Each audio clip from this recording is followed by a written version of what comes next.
जय श्री कृष्णा। अध्याय 18 श्लोक 41 से आगे का वर्णन। अनुवाद। हे परंतप, ब्राह्मणों, क्षत्रियों, वैश्यों तथा शूद्रों में प्रकृति के गुणों के अनुसार उनके स्वभाव द्वारा उत्पन्न गुणों के द्वारा भेद किया जाता है। श्लोक 42। अनुवाद।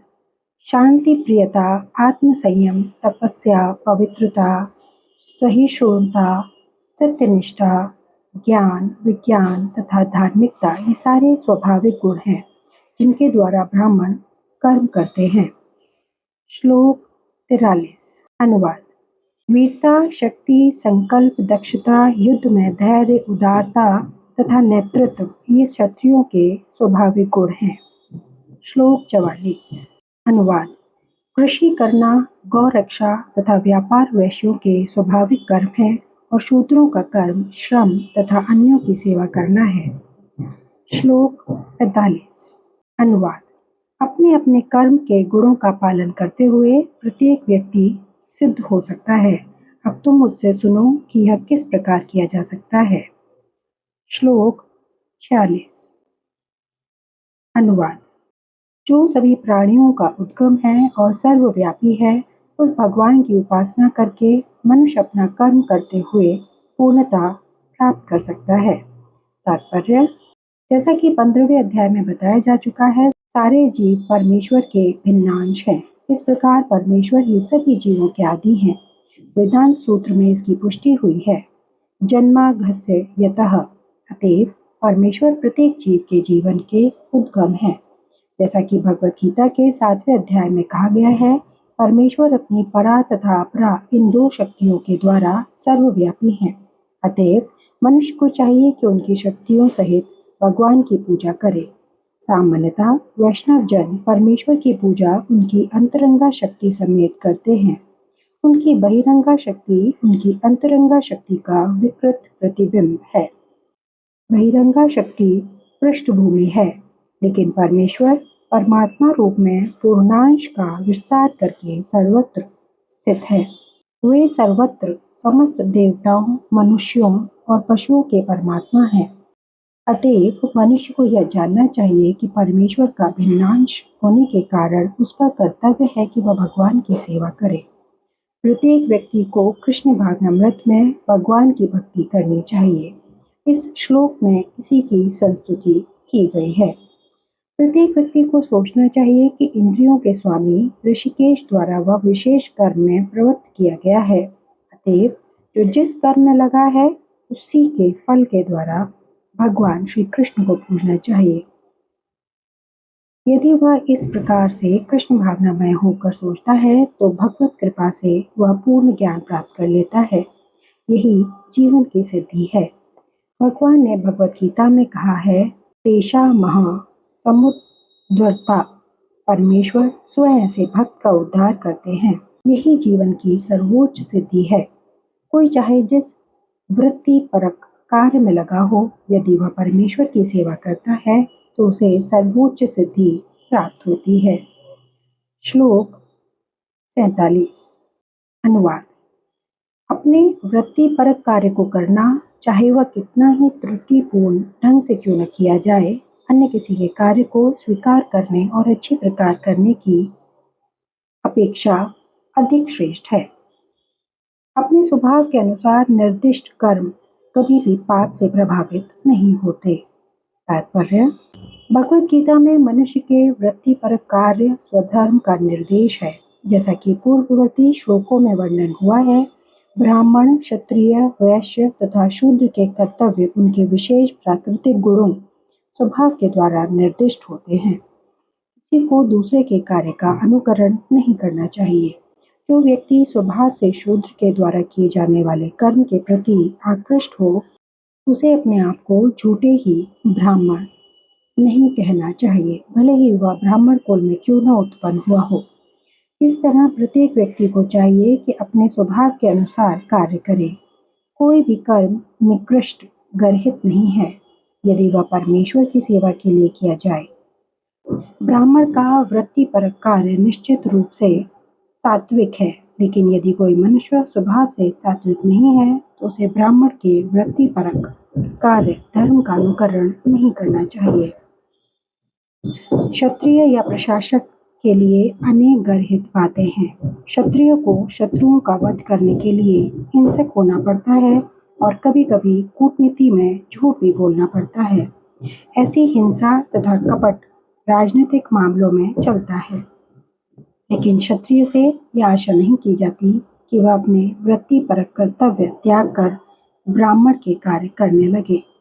मनुष्य को चाहिए कि परमेश्वर को प्रसन्न करने के लिए कार्य करे। उदाहरणतः अर्जुन क्षत्रिय था और दूसरे पक्ष से युद्ध करने से बच रहा था, लेकिन यदि ऐसा युद्ध भगवान कृष्ण के लिए करना पड़े तो पतन से घबराने की आवश्यकता नहीं है।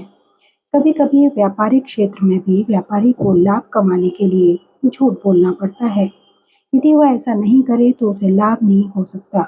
कभी-कभी व्यापारी कहता है, अरे मेरे ग्राहक भाई, मैं आपसे कोई लाभ नहीं ले रहा। लेकिन हमें यह समझना चाहिए कि व्यापारी बिना लाभ के जीवित नहीं रह सकता। अतएव यदि व्यापारी यह कहता है कि वह कोई लाभ नहीं ले रहा है, तो इसे एक सरल झूठ समझना चाहिए। लेकिन व्यापारी को यह नहीं सोचना चाहिए कि चूंकि वह ऐसे कार्य में लगा है जिसमें झूठ बोलना आवश्यक है, अतएव उसे एक व्यवसाय वैश्य कर्म को त्याग कर ब्राह्मण की वृत्ति ग्रहण करनी चाहिए। इसकी शास्त्रों द्वारा संस्तुति नहीं की गई। चाहे कोई क्षत्रिय हो, वैश्य हो या शूद्र, यदि वह इस कार्य से भगवान की सेवा करता है तो कोई आपत्ति नहीं है।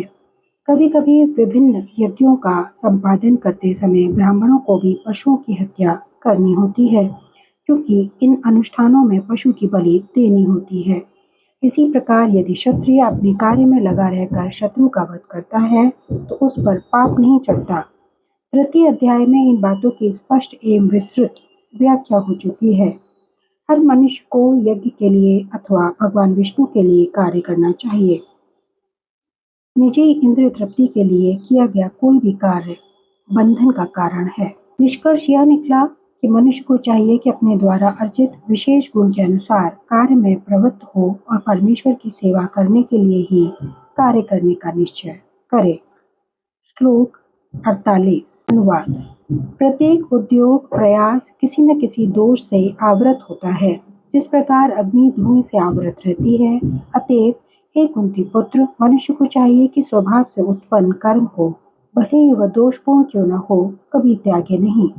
तात्पर्य: बद्ध जीवन में सारा कर्म भौतिक गुणों से दूषित रहता है। यहाँ तक कि ब्राह्मण तक को ऐसे यज्ञ करने पड़ते हैं जिनमें पशु हत्या अनिवार्य है। इसी प्रकार क्षत्रिय चाहे कितना ही पवित्र क्यों न हो, उसे शत्रुओं से युद्ध करना पड़ता है। वह इससे बच नहीं सकता। इसी प्रकार एक व्यापारी को चाहे वह कितना ही पवित्र क्यों न हो, अपने व्यापार में बने रहने के लिए कभी-कभी लाभ को छिपाना पड़ता है या कभी-कभी काला बाजार चलाना पड़ता है। ये बातें आवश्यक हैं, इनसे बचा नहीं जा सकता। इसी प्रकार यदि शूद्र होकर बुरे स्वामी की सेवा करनी पड़े तो उसे स्वामी की आज्ञा का पालन करना होता है, भले ही ऐसा नहीं होना चाहिए।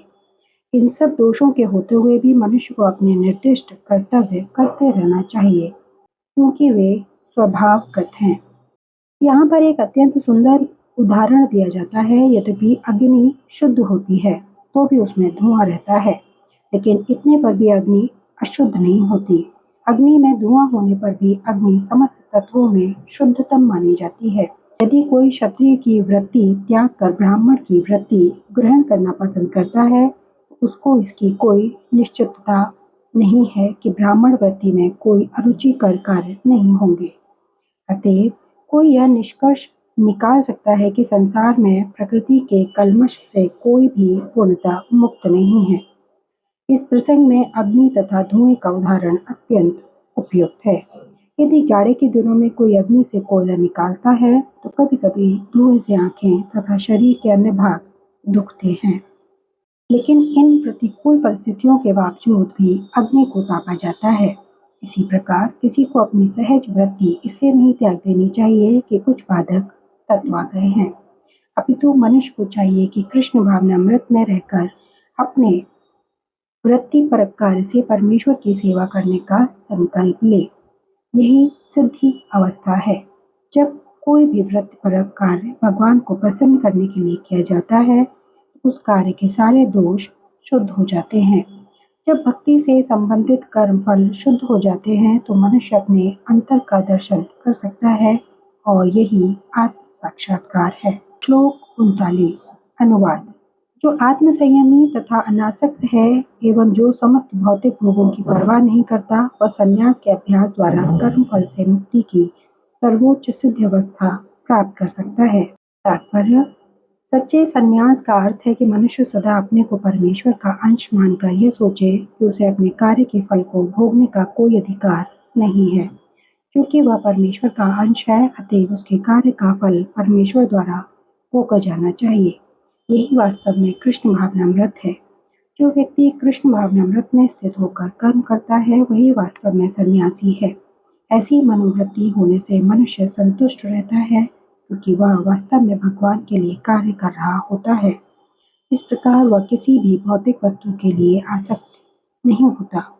वह भगवान की सेवा से प्राप्त दिव्य सुख से परे किसी भी वस्तु में आनंद लेने का आदी हो जाता है।